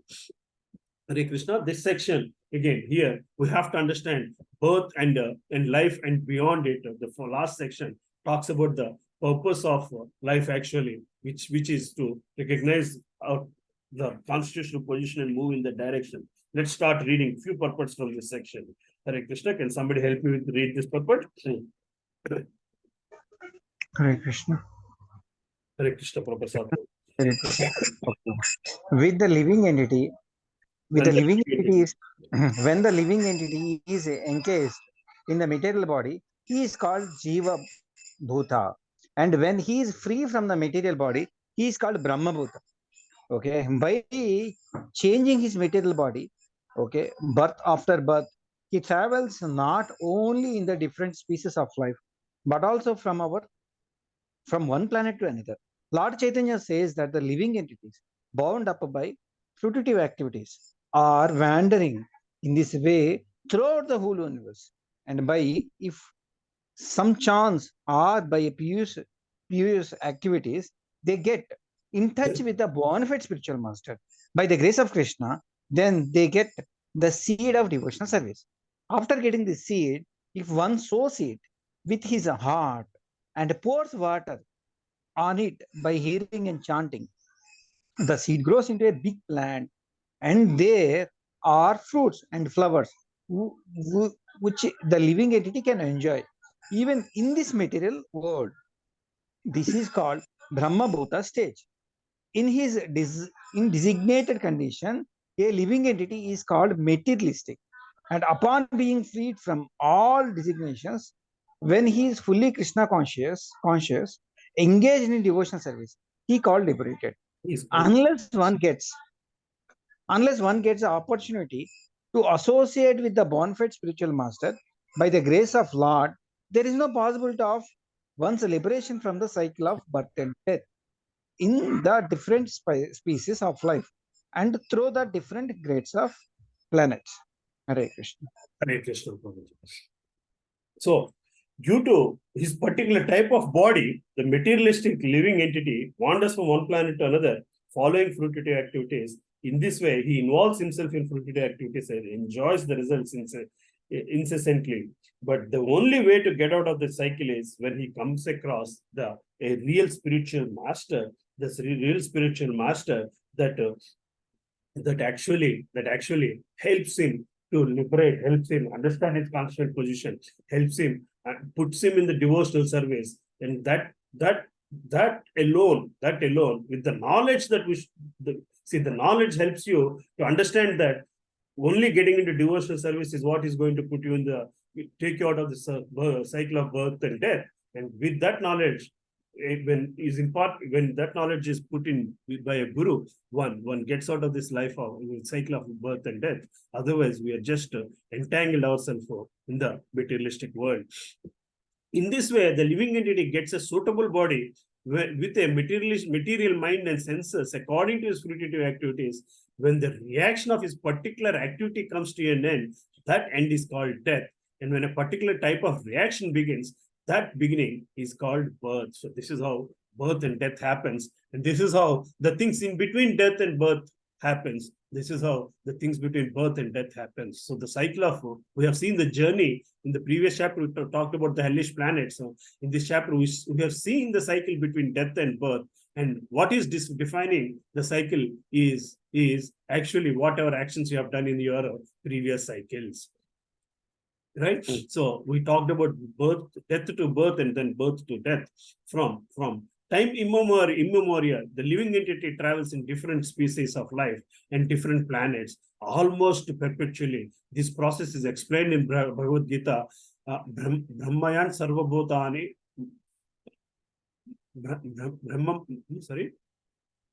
Brahmamayan Sarvabhutani Yantra Devaman Mayaya. So everything is happening under the spell of Bhagavan and under the spell of Maya. Everyone is wandering throughout this universe on the carriage of body offered by the material energy. Materialistic life involves a series of actions and reactions. It is a long film spool of actions and reactions, and one lifespan is just a flash in such a reactionary show, right? So this lifespan is considered a flash in the series of things that are happening in our lifespans. When a child is born, it is to be understood that his particular type of body is the beginning of another set of activities. When an old man dies, it is to be understood that one set of reactionary activities has come to an end or finished. We can see that because of different reactionary activities, one man is born in rich family and another one is born in a poor family. Although both of them are born in the same place at the same moment and in the same atmosphere, one who is carrying pious activities with him is given a chance to take his birth in a rich or pious family, and one is carrying in impious activities is given a chance to take birth in a lower poor family. The change of body means the change of different field of activities. Similarly, when the body of the boy changes to youth, the boyish activities changes into youthful activities. It is clear that a particular body is given to a living entity for a particular type of activity. This process is going to perpetually form a time which is impossible to trace out, from the time which is impossible to trace out. Vaishnava poet therefore says, Anandi karma phale, anadi karma phale, which means that these actions and reactions of one activity cannot be traced, for they may even continue from the last millennium of Brahma's birth to the next millennium. We have seen the example in life of Narada Muni. In one millennium, he is the son of a maid servant. In the next millennium, he becomes a great sage. Somebody on the other day asked me, so Prabhuji, do you think then we were born even when Kurukshatra happened? We were born when Satyayuga, when we were born when Treta Yuga. Were we born in all these yugas, and still we have decided to be born in even in Kali Yuga also. And the answer is here. Prabhupada is clearly explaining why think of just these 4 yugas. Why think of just one Mahayuga? They think of many Mahayugas, many millenniums. So you must have been, each one of us have been traveling with the sole purpose of trying to keep ourselves happy in this materialistic world. But this is just each of our life is a flash in the hundreds of lives that actually are happening. Right, Prabhuji? The 45-46 sloka explains when the eyes lose their power to see the color or form due to morbid affliction of the optic nerve, the sense of sight becomes deadened. The living entity, who is the seer of both the eyes and the sight, loses his power of vision. In the same way, when the physical body, the place where perception of objects occur, is rendered incapable of perceiving, that is known as death. When one begins to view the physical body as one's very self, that is called birth. When one begins to view the physical body as one's very self, that is called birth. So here, the Kattamuri is explaining what the materialistic connection with the soul in the form of death and birth. Right? We'll go to the next sloka. 47 here. Therefore, one should not view death with horror, nor have recourse of defining the body as a soul, nor give way to exaggeration in enjoying the bodily necessities of life. Realizing the true nature of living entity, one should move about in this world free from attachment and steadfast in purpose. So the lesson to be taken from this chapter is what the shloka is explaining. So one should not fear of death. One should not think that death is end of thing, but it is end of a particular reaction to an action that was performed, that was done by the same soul generations ago, births ago, right? So, but then we should understand what the true nature and work towards that detachment that will help us escape the cycle of birth and death. So, can somebody help me read this purport, Prabhuji? Hare Krishna. Hare Krishna, Prabhuji, I'll read. Okay. A sane person who has understood the philosophy of life and death is very upset upon hearing of the horrible, hellish condition of life in the womb of the mother or outside of the mother. But one has to make a solution to the problems of life. A sane man should understand the miserable condition of this material body. Without being unnecessarily upset, he should try to find out if there is a remedy. These remedial measures can be understood when one associates with persons who are liberated. It must be understood who is actually liberated. The liberated person is described in Bhagavad Gita. One who engages in uninterrupted devotional service to the Lord, having surpassed the stringent laws of material nature, is understood to be situated in Brahman. The Supreme Personality of Godhead is beyond the material creation. It is admitted even by impersonalists like Shankaracharya that Narayana is transcendental to this material creation. As such, when one actually engages in the service of the Lord in various forms, either Narayana or Radha Krishna or Sita Rama, he is understood to be on the platform of liberation. The Bhagavatam also confirms that liberation means to be situated in one's constitutional position. Such a living entity is eternally the servitor of the Supreme Lord. When one seriously and sincerely engages in the transcendental loving service of the Lord, he is situated in the position of liberation. Prabhuji, can you scroll? One should try to associate with a liberated person, and then the problem of life, namely birth and death, can be solved. Do you want me to read completely? We'll just a little bit. Next, somebody else, if you can read, it will be good, Prabhu. Okay. So, if somebody wants to read, Prabhuji? Hare Krishna. Okay, Mataji, Vingala Mataji. While discharging devotional service in full Krishna consciousness, one should not be miserly. He should not unnecessarily show that he has renounced this world. Actually, renunciation is not possible. If one renounces his palatial building and goes to a forest, there is actually no renunciation. For the palatial building is the property of the Supreme Personality of Godhead, and the forest is also the property of Supreme Personality of Godhead. If he changes from one property to another, that doesn't mean that he renounces. He was never the proprietor of either of the palace or the forest.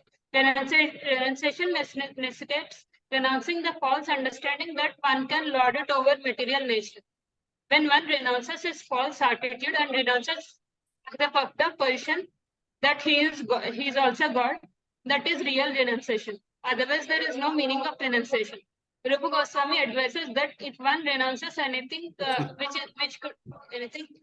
which could be applied in the service of the Lord and does not use it for that purpose, this is called Falgu Vairagya, insufficient or false renunciation. Everything belongs to the Supreme Personality of Godhead. Therefore, everything can be engaged in the service of the Lord. Nothing should be used for one's sense gratification. That is real renunciation. Nor should one unnecessarily increase the necessities of the body. We should be satisfied with whatever is offered and supplied by Krishna without much personal endeavor. We should spend our time executing devotional service in Krishna consciousness. That is the solution to the problem of life and death. Hare Krishna. Hare Krishna. Hare Krishna. So we should not worry about things that are actually bothering us for material success. You should be worried if something you're not able to do for your spiritual progress on any given day, basically, right? So the do's and don'ts, really. So we should not be worried about death. We should be worried about death if you have actually misused your life. Actually, I have not done. Actually, the purpose of life is not fulfilled. Then that's the reason why you should be worried about death. If you have not utilized it for spending it in Krishna consciousness. So whenever you are endeavoring for more than what is naturally coming to you as a reaction, when something is naturally coming to you as a reaction of a karmic action that you have done, a poised activity you have done in your previous life, so that is what should be accepted. So, but if you want to go and accept beyond that, or if you are enduring for something beyond that, that is where you are actually misusing your free will. That's actually where you are misusing your free will. That free will you are putting it in materialistic endeavor versus God consciousness endeavor. Why do we always do that? Because of the short-sighted thinking that this materialistic success is what is going to keep me happy. So the nature of the man, the nature of the jiva is he wants to show some kind of supremacy over materialistic world around him. That is the most dangerous thing. You want to be the one who cracked the nice joke. So in the process, you don't care actually if you are committing Vaishnava Prada. You see what I'm saying? You want to be the most popular person in your WhatsApp group. You put some message with the expectation. If somebody corrects that message, you actually get pinched because you have put that message with the thought process that people will appreciate your effort. But people are actually correcting your effort, then that's not what you have. Your intention was, and so it becomes difficult to accept. That difficulty is actually creating one more lifetime, basically. You see what I'm saying, Prabhuji? So that kind of attachment to something materialistically has to be converted to attachment to only God consciousness. So the 48th sloka, the last sloka, I'll try to read this. Samyak Darsanaya Buddhya Yoga Vairagya Yuktaya Maya Virchate Loke Charenyasya Kalevaram. Endowed with a right vision and strengthened by devotional service and a pessimistic attitude towards materialistic identity, one should relegate his body to this illusory world through his reason. Thus, one can be unconcerned with the material world, endowed with the right vision and strengthened by devotional service. Again, that right vision does not come without devotional service, and a pessimistic attitude towards material identity. So you should have in some element of negative attitude towards material identity. One should relegate his body to this illusory world through his reason. Thus, one can be unconcerned with the materialistic world. It is sometimes misunderstood that one has to associate with persons engaged in devotional service.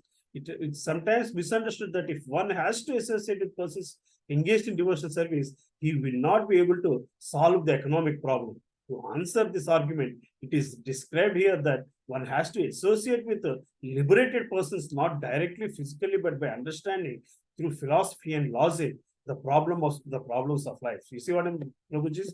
So you just focus on association without understanding philosophy it might also be not appropriate. It is stated here. It is stated here. Samyagda darshanaya buddhya. One has to see perfectly, and by intelligence and yogic practice, one has to renounce the world. The renunciation can be achieved by the process recommended in the second chapter of the first canto of Srimad Bhagavatam. The devotee's intelligence is always in touch with the Supreme Personality of Godhead.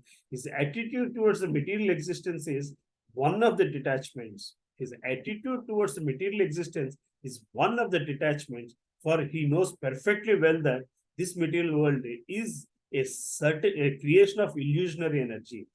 Realizing himself to be part and parcel of the Supreme Soul, the devotee discharges his devotional services and is completely aloof from the material action and reaction. Thus, at the end, he gives up his material body of the material energy, and as pure soul, he enters the kingdom of God. Hare Krishna. Thus, the end of Bhaktivedanta purpose, third canto, 31st chapter of Srimad Bhagavatam, entitled Lord couple of instructions on the movements of the living entities. Hare Krishna.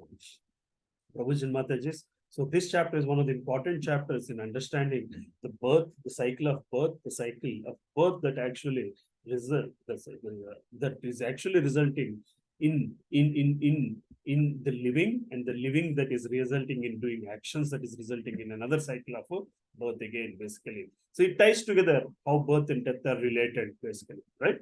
And in between the actions and reactions. Hare Krishna. With that, I'm going to stop the chapter. Any questions? Let's discuss for a few minutes. Is this okay, Prabhuji and Mataji? Does it think anything learned? No, anything reinforced in this chapter, basically? Did you feel that something has been reinforced back into the system? Hare Krishna, Subbarao Prabhuji, Dhanavad Pranam Mataji. Yes, Prabhuji, everything is reinforced, Prabhuji. Very nice chapter. Every Sunday it feels like that this is the best chapter, and today I'm feeling this is the best chapter, Prabhuji. And especially what you said about doing even service in the expectation of appreciation, like sending WhatsApp messages and feeling pinched when somebody corrects. All these are very true, Prabhuji. That those tendencies are deeply, finely ingrained in. Let's just talk. I want to just talk about me. It is ingrained in me. And it is very hard to completely remove them, but being aware of them, being reminded of them from time to time, and taking time to acknowledge that yes, I have this tendency and I should work against it, is a very nice reminder. And thank you, Prabhuji. Thank you very much. So acknowledging the problem is half the bridge crossed. Yes. Then the suggestion follows automatically, right, Mataji?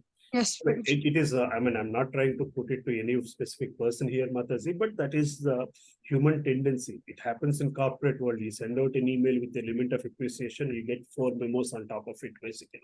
This should not be written like this. This is you have not gone through that module. You have not done this training, basically. Right. So that is how this whole materialistic world has been conditioned, basically, right? That was the thing that I was thinking when reading this chapter, basically, especially the social media, Facebook, WhatsApp, LinkedIn. Every message we put in an element of anticipation of appreciation, and when that doesn't happen, it pinches you, basically. And Yes, Prabhuji. that's Yes, Prabhuji. exactly. So that way, social media, so much of the speed with which information is traveling is actually killing us away from spiritual world. Right, Prabhuji. Right, Krishna Mataji. Some kind of a necessary evil they have Yes, become. Mataji. So we have to acknowledge how much of social media is actually pulling us back to the cycle of birth and death. Put it in raw words, basically. Yes. Thank you, Prabhuji. Thank you. Hare Krishna. Any other comments, Prabhu? Any questions? Anything to discuss? Hare Krishna Prabhuji, Dandavat Pranam. Hare Krishna, Prabhu. Who is this? Sachadev Prabhu. Sachadev Prabhu. Voice okay, Prabhuji? Viనిపిస్తుందా? చెప్పండి ప్రభు. Voice clear గా ఉందా Prabhuji నాది? పర్వాలేదు ప్రభు. It's okay. It's a lot more clearer than my class. Okay, it was good class. Prabhuji, I have one fundamental question, like why what is that fundamental reason that Jiva is always gets tangled in the material? I mean, we after knowing so many things also still we identify ourselves in the material world only. What is the fundamental thing that can be, and that one reason where we are not in this material, but we are spiritual? How can we eliminate that point? So, Prabhu, you're there. Okay, yeah. When your body is infected with and needs antibiotic, first a 3-day course, then next a 5-day course, then 8-day course. Somewhere some course has to help, right? Until then, the body is infected, basically. So the doses of medicine is not sufficient, I guess. The doses is not coming in the right way. I think that's the reason why. So we are constantly reminded, Prabhu, but the conditioned mind is so conditioned beyond repair, I guess, basically, right? Or the unconditioning is not an easy process. Unconditioning is not an easy process.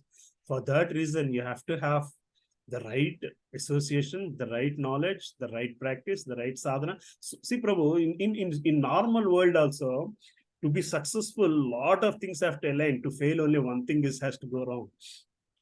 Today, on a daily basis, hundreds of trains are running properly. But today we had one accident and 300 people died. Like, last night there was one accident and the 300 people dying in a train accident was very rarely here. And the whole thing, it questions, is the railway system doing good, bad, and all that? It's only one accident it takes to forget all the great stuff, that good things, that the whole system is working like that. It's easy to fall. It's difficult to succeed, basically. It's difficult to keep ourselves constantly in that framework that this is my constitutional duty. This is my constitutional daily doses of rounds of chanting, daily doses of the sadhana chart. If there is some deviation in the sadhana chart, Vanilla Mata should say there's some problem in that. That is what is the root cause, maybe, basically, right? I don't know, Prabhu. That's what I think. It is very easy to fall because the whole world around us is. See, just imagine, as I've mentioned in the class, today a government is talking about sex as a sport and conducting international competition in it. Where are we heading into, basically? Where are we heading into? It's brought into as daylight, basically, right? So when I was student, what is that, Fauji? What is that? Can you repeat it again? I'll repeat it, Prabhu, once. I'll repeat it, Prabhu. So when I was studying in engineering college, one lecturer came and he said, how to tune your mind. In that, he gave one example. If you boys can see sex as a noble cause to continue to race over a fun element, That itself defines your samskara. That's the word he used. That's the definition of samskara he used. Anyway, so but today we have come, that's how we grew up. Today, 30 years ago, 40 years ago, that's how people have grown up. Today, you tell the same thing to an youngster here. He says, I feel hungry, I'm eating, I feel thirsty, I'm drinking, I feel the need for it, I'm enjoying it. That's all. It's as simple as the same thing. It is as simple as the same thing. So that is leading to this. So Prabhuji, Leland Prabhu, Sweden has announced they have recognized sexual act as a sporting event. They have recognized it as sporting activity. What it means is they're going to have inter-school competitions, and then this month they announced in June they're conducting international sex competitions. Can you imagine? What? Really? Yes, Prabhu. There are teams, qualifying rounds, and participation in the national champion and international champion. They're going to announce somebody this. I think even discussing about such things is, disgusting. Yeah. Because Kali Yuga is only going to become like this. Yeah, that is the scary part. I was reading the same shlokas where he talks this is the most weakest element that is driving us in the materialistic world, and then I see that's the announcement of the newspaper. Basically, that's what is. It's very unfortunate, and worst part is we Indians, we copy the West, and we do 10% more than what they do, just to show that we have copied nicely. Anyway, sorry, Prabhu. I have to bring it up, but yeah, this is where the world. But that's true. No, I'm not just saying that what you're giving an example to how it is becoming. So why is it difficult to understand, and why is it difficult to stay in course of this kind of thought process? Is this? The external world is so much saying this is where the world is heading for. This is where success is measured as. This is where failure is measured as. Then what is written in scriptures are starting to become less relevant. Basically, keeping faith on it itself is the biggest challenge these days. Yeah, but one thing I would say that this is one of the first chapters that I had read in Bhagavatam, even before I bought Bhagavatam. Is because one devotee had quoted about this chapter in the SSR, Srinivasacharya Prabhu, when he was teaching me SSR. He quoted about the birth, how birth is a problem, and some verses from this chapter. And then I was surprised to know, is birth really a problem? Because all I remember is Johnson's ad, where birth was a very nice, jolly affair, and the child being embraced and kissed by the parents, and happy, laughing child. I never knew that birth is a problem. So first time when I heard that in a class, I was like, really? And then I asked him, where can I read this? So he told me this Bhagavatam, this Canto, this chapter. So this is actually the first chapter read in Bhagavatam. My introduction to Bhagavatam is this chapter. So, and when I read it, I couldn't. It was very difficult for me. I don't know about many of you, but for me, at least for a week, it lasted. Thinking, really, I've gone through all this to come into this world. Especially the verses about what we go through inside the womb, where the worms, and stool, and the urine around us, and that is not explained, right? Any of the ads or the birth is shown like a baby shower and full kind of activity. My God, yeah, sorry, yeah, that kind of an activity. Yeah. I'd say that we are really fortunate. We're really fortunate that at least in this life, we have known what is there behind the curtains. Prabhupada's purpose, Srimad Bhagavatam, Kapila Dev's discussions. Even the last chapter when I was reading is really heavy. And this is like a continuation of that gross reality. Yes, some people sometimes tell me, what is the point in describing Kali Yuga more and more? Why you have to talk about devotion, talk about this? You also need to know this side of the coin. Otherwise, Prabhupada very clearly said, you need to become hours of the material world, and that is also needed to gain love towards the spiritual world. Awareness is also one of the. Yeah. So thank you, Prabhuji. Sorry, I had to drop in between. I was getting other calls related to the center, and so everyone, whoever are there still on the call, please make yourself available for services for the center opening. There are a lot of activities going on behind the curtain. If you are not yet allocated to any service, then please message to Suma Mataji or Praveen Prabhu. They are having a bunch of services where they need a lot of help in the next 5 to 6 days. Our center is opening on 11th of June, as you know, and there are a lot of activities which have to finish by 9th. And even on the day of 11th, there are a lot of services. So please be tuned, be active to any meeting invite that will come. I've been saying that I'll be scheduling regular, but I think now next week I'm going to do that. 3 or 4 meetings, Monday, Tuesday, Wednesday, Thursday, Friday, where we'll allocate a lot of services and take up a lot of pending work. So just wanted to let everyone. Hare Krishna, Prabhu. Thank you, Prabhu. Thank you, Prabhu. Thank you, Praveen Prabhu. Thank you, Prabhu, for giving this opportunity. So probably going forward within a couple of weeks, we'll be doing these classes from the center, or are we still doing this? I don't know. Yeah. All this will move to the center. Good thing you brought it front up. Saturday morning, Sunday morning. Sunday mornings may not be. Some will go, some will do the respective programs outside. But in center, the Bhagavatam class will continue. And most probably the recordings also will go into a new channel or both the channels, what I have and what the center has, so that there is a full set everywhere. That's the idea. So, Hare Krishna, Prabhu.